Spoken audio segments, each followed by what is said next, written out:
जीवन में याद रखना, नारी कभी हारती नहीं, उसे हराया जाता है। लोग क्या कहेंगे ये कहकर के बचपन से डराया जाता है।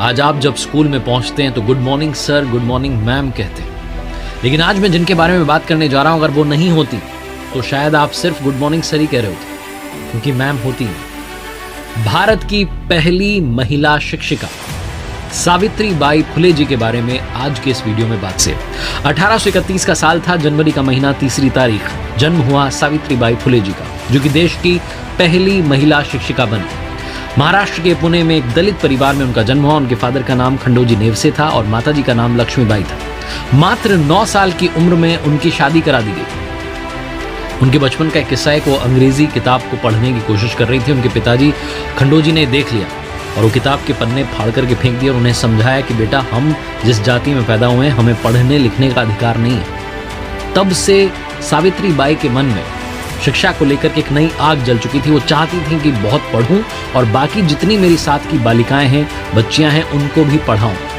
इसी थॉट के साथ में वो ससुराल में पहुंच चुकी थी, जिनसे उनकी शादी हुई, जिन्हें बाद में महात्मा की उपाधि मिली, ज्योतिराव फुले जी। ज्योतिबा, जब उन्हें मालूम चला कि उनकी पत्नी जो है पढ़ना लिखना चाहती हैं, तो उन्होंने भी उनका साथ दिया।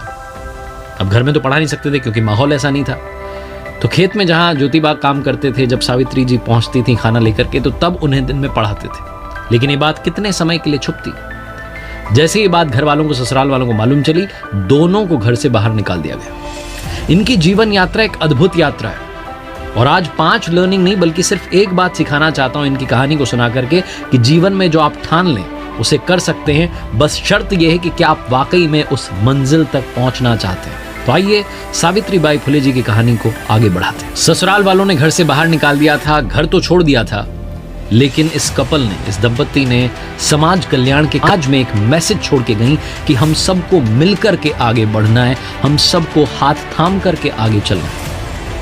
वहां सावित्रीबाई फुले जी ने जो बेहतरीन काम किया, उनको सम्मान देते हुए गूगल ने भी उनकी जयंती पर डूडल बनाया था। आज एक बार फिर से महात्मा ज्योतिराव फुले जी को, मां सावित्रीबाई फुले जी को